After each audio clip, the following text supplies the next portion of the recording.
Today I will start the next topic, characteristics of oscillation. What is simple pendulum? Simple pendulum consists of a metal bow suspended by a long thread from a rigid support, and the bob is free to move back and forth movement. And this simple pendulum show the oscillatory motion. What is oscillation? Oscillation is a regular movement of an object between one position to another. For example simple pendulum में जो motion होता है Bob का pendulum के, वो one mean position से लेके extreme position पे जाता है, देन वन एक्सट्रीम पोजीशन से एंड एक्सट्रीम पोजीशन से होते हुए वापस मीन पोजीशन में आता है, तब वो क्या होता है बेटा, वन ऑसिलेशन कंप्लीट करता है. सो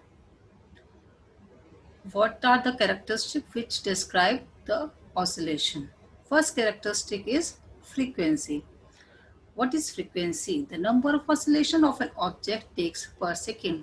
जितने नंबर ऑफ ऑसिलेशन एक सेकेंड में कंप्लीट होते हैं, राउंड कंप्लीट होते हैं, हम उसे फ्रीक्वेंसी कहते हैं. सो ऐसा unit of frequency is hertz. अगर आपके नंबर ऑफ ऑसिलेशन एक सेकेंड में 1 है तो फ्रीक्वेंसी 1 हर्ट्ज है. If the number of oscillations in 20 oscillations in per second, so frequency is 20. Now the next is time period. Time period क्या है? The time taken for one complete oscillation for sound wave means जो time एक oscillation को complete करने में लिया जाता है उसे हम बोलते हैं टाइम पीरियड. ठीक है, फिगर में देखिए बेटा.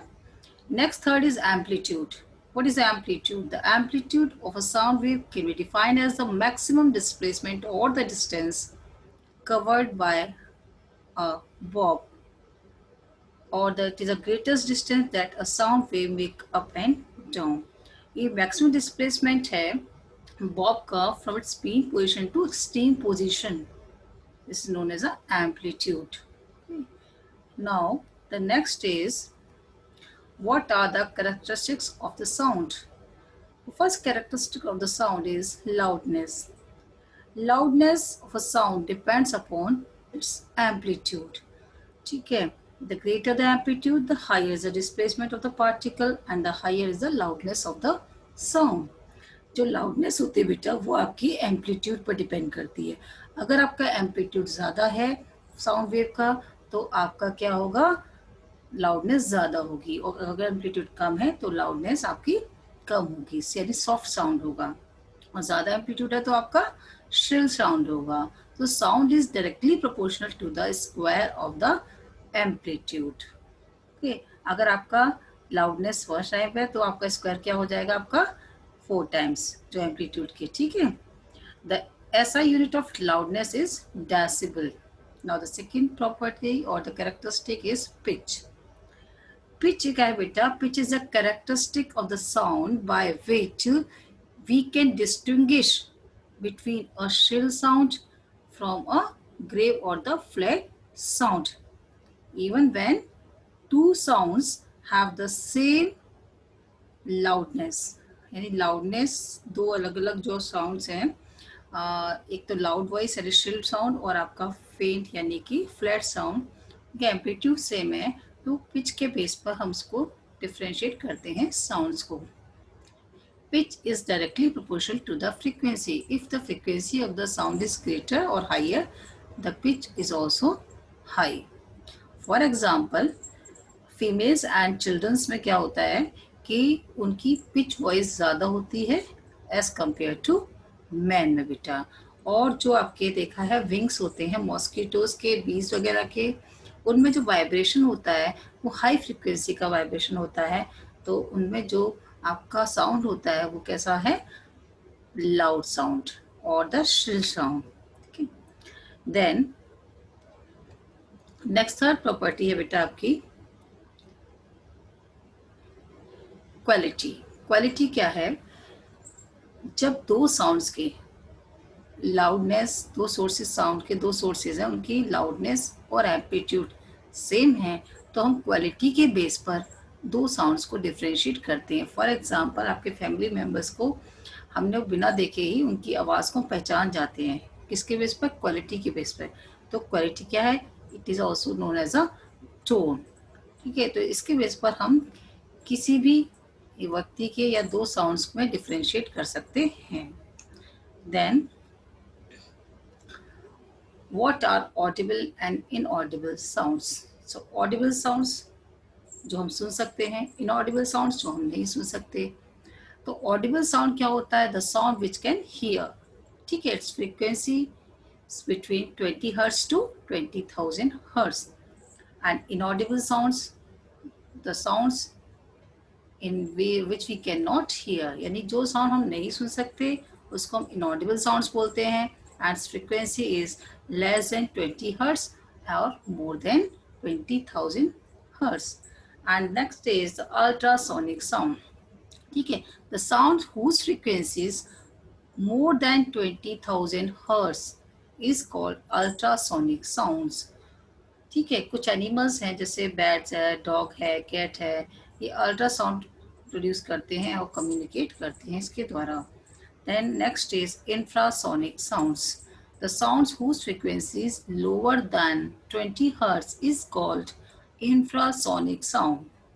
लाइक जिराफ, राइनोसेरोस, व्हेल्स, ये इंफ्रासाउंड प्रोड्यूस करते हैं और ये कम्युनिकेट भी करते हैं इसके द्वारा। The next is noise and music। So what is noise? ठीक है, unwanted, unpleasant and loud sound is called noise। या simple unpleasant sounds are called noise। The noise produces by irregular or the non-periodic vibrations। ठीक है, there is no regular way in the vibration or there is no regular pattern। Okay, for example, if all the students in the classroom speaks together, a noise is produced। ठीक है, और vehicles आप लोग देखते हो बेटा railway station वगैरह पे या पब्लिक प्लेसेस पर जब लाउड वॉइस प्रोड्यूस होती है, लाउड साउंड प्रोड्यूस होता है, this is known as a noise. Next music, the pleasant sound or the sound which is pleasing to the ears is called the musical sound। ठीक है, it can be produced by regular or the periodic vibration। Means जो music में जो sound waves होती हैं उनका जो pattern होता है वो रेगुलर होता है, पीरियडिक होता है। ठीक है, for example sounds produced by musical instrument. Figure में देखिए बेटा, जो आपकी रेगुलर पैटर्न है देखिए म्यूजिक का वाला, और जो नॉइज में क्या है नीचे वाला, उसमें रेगुलर पैटर्न नहीं होता। ठीक है, अगर हम लास्ट या लॉन्गर टाइम तक का नॉइज के कांटेक्ट में रहते हैं तो cause severe damage in our ears. Then next is soil pollution. What is soil pollution? So presence of excessive unwanted noise in our surrounding or the environment is called noise pollution। ठीक है, जब आपकी unwanted sound, unwanted noise बहुत ज़्यादा हो जाती है surrounding में तो it create a noise pollution. तो नॉइज पोल्यूशन से क्या होता है, हियरिंग इम्पेयरमेंट, यानी कि बहुत ज़्यादा हम नॉइज़ के कांटेक्ट में रहते हैं तो हमें प्रॉब्लम सुनने में हो जाती है, डीफनेस आ जाती है, स्लीपलेसनेस होती है, हाइपर टेंशन यानी बीपी हाई हो जाता है हमारा। Human beings bear sounds ranging up to 85 decibel only, यानी कि जो आपके ह्यूमन बींग्स हैं वो क्या करते हैं, केवल आपके अबाउट 85 डेसिबल्स तक ही हम उनको बियर कर सकते हैं। लेकिन अगर इससे ज़्यादा होती है तो उनके ईयर्स क्या हो जाते हैं, डैमेज हो जाते हैं। जनरली जो साउंड्स है, जो फ्रिक्वेंसी आपकी मोर देन 30 डेसिबल, हम उसको नॉइज में कंसिडर करते हैं। अब world health organization is WHO के अकॉर्डिंग जो मेट्रोपॉलिटन सिटीज़ या बिग सिटीज़ हैं उसमें साउंड की जो लिमिट है वो 45 डेसिबल है केवल, लेकिन फिर भी बहुत सारी बिग सिटीज़ में मोस्टली आजकल 90 डेसिबल तक है, जो कि नॉइस पोल्यूशन का कारण है। Then the sources of noise pollution. So what are the sources? First is transport noise, the sound of the traffic on road, railways, aircraft, that's noise pollution. जो sounds road पर traffic के द्वारा, railway station पर aircraft के द्वारा जो create होता है, this is known as a transport noise. Second, industrial noise, जो नॉइज पोल्यूशन या नॉइज क्रिएट की जाती है इंडस्ट्रीज से, फैक्ट्रीज के द्वारा, कमर्शियल बिजनेस के कारण हाई इंटेंसिटी साउंड प्रोड्यूस होते हैं जो एनवायरनमेंट को किसी तरीके से इफेक्ट करते हैं, उसे इंडस्ट्रियल नॉइज कंसिडर करते हैं. एंड नेबरहुड नॉइज, आपने आसपास देखते हो रेडियोस, टेलीविज़न, एयर कंडीशंस चलते हैं, बहुत तेज़ आवाज़ में टेलीविज़न चलते हैं, कूलर है, किचन अप्लाइंसेज है, मिक्सर ग्राइंडर वगैरह यूज़ करते हैं, बहुत सारे ऑयल इलेक्ट्रिकल अप्लाइंसेज हम हाउस में यूज़ करते हैं. It also create a noise. Next is construction noise. Construction sites होती हैं, हाउसेज बनते हैं, इंडस्ट्रीज हैं, वेरियस, उसमें भी जो आपको साउंड क्रिएट होता है, मशीन चलती हैं, it's also create a sound pollution और the noise pollution. Political activities, तो नॉइज़ पोल्यूशन जो होता है वो भी क्रिएट किया जाता है, रैलीज होती हैं, सेमिनार्स होते हैं, पार्टीज़ के द्वारा, पॉलिटिकल पार्टीज़ के द्वारा, सिटीज़ में, रूरल एरियाज़ में. It also create noise pollution. Next is last, natural sounds.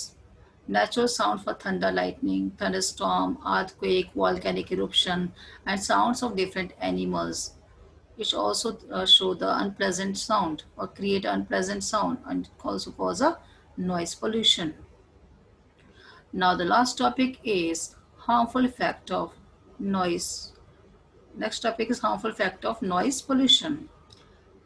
And lack of concentration. LACK, lack. Spelling mistake है. द कंसंट्रेशन जो ज़रूरी है गुड क्वालिटी के लिए, वर्क की गुड क्वालिटी के लिए कंसंट्रेशन बहुत ज़रूरी है. अगर हम रेगुलर नॉइस के कांटेक्ट में रहते हैं तो जो कंसंट्रेशन जो है वो रिड्यूस हो जाता है और जो इंसान की जो एबिलिटी है काम करने की, इट बिकम डिक्रीज, और वो क्या करता है, स्टडीज़ पर या अपने काम पर कंसंट्रेट नहीं कर पाता. Second is fatigue. Noise pollution से जो पीपल्स होते हैं वो डिस्ट्रैक्ट हुए अपने काम से, उनका माइंड हट जाता है, डाइवर्ट हो जाता है, क्योंकि उनका कंसंट्रेशन रिड्यूस हो जाता है और वो ज़्यादा से ज़्यादा टाइम लगाते हैं अपने वर्क को कंप्लीट करने में, जल्दी से वो टायर्ड हो जाते हैं. Then next is blood pressure. Excessive noise के कारण ब्लड प्रेशर भी आपका बढ़ जाता है और कई बार हार्ट अटैक या कार्डियोवास्कुलर डिसीज इंसान को हो जाती है. Then next is deafness. Deafness, अगर रेगुलर नॉइस पोल्यूशन के नॉइस के कॉन्टेक्ट में लॉन्ग टाइम तक रहते हैं तो इट कॉजेज अ टेम्परेरी और द परमानेंट डीफनेस हो जाती है, यानी इंसान बहरा भी हो जाता है. The last topic is measures to reduce noise pollution. How to reduce the noise pollution? तो फैक्ट्रीज और इंडस्ट्रीज जो होती हैं वो हमेशा they are set up away from the residential area. उन्हें हमेशा रेजिडेंशियल एरिया से दूर लगाना या सेटअप करना चाहिए.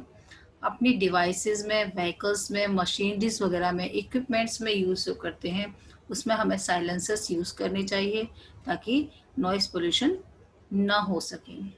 जो टेलीविजन्स हैं, म्यूजिक सिस्टम्स हैं, उनको लो वॉइस में रखना चाहिए ताकि आपके आस पड़ोस में कोई भी पोल्यूशन क्रिएट ना हो, नॉइस पोल्यूशन. हॉर्न्स वगैरह जो यूज़ करते हैं, हॉस्पिटल्स हैं, रिलीजियस प्लेसेस हैं, स्कूल्स हैं, जो पब्लिक प्लेसेस हैं, वहाँ पे हॉर्न वगैरह हमें कम से कम यूज़ करना चाहिए या लो साउंड में यूज़ करना चाहिए. और जो इंडस्ट्रीज वगैरह बनाते हैं, पार्टीज हॉल वगैरह में, बड़ी बड़ी बिल्डिंग्स होती हैं, वहाँ पर साउंड प्रूफिंग सिस्टम यूज़ करना चाहिए ताकि अनवांटेड साउंड बाहर रिलीज ना हो. ज़्यादा से ज़्यादा हमें प्लांटिंग करनी चाहिए. Trees should be planted in huge number as because they absorb the unwanted noise from the environment. So we planting more trees. लोग जो आपकी वर्क करते हैं नॉइजी एरियाज में, नॉइजी कंडीशंस में, लाइक इंडस्ट्रीज है, माइंस हैं, उनको ईयर प्लग यूज़ करने चाहिए ताकि उनके कानों को उससे प्रोटेक्शन मिल सके और कान प्रोटेक्ट हो सके. देन उसके बाद लास्ट इज आपका जो लोग होते हैं बेटा, उन्हें नॉइज़ पोल्यूशन के प्रति अवेयर करना चाहिए, उन्हें जागरूक करना चाहिए कि हमें नॉइज़ पोल्यूशन नहीं करना. इसके कारण एनवायरनमेंट में और आसपास आप लोगों को काफ़ी नेगेटिव या एडवर्स इफ़ेक्ट का सामना करना पड़ता है। हाँ।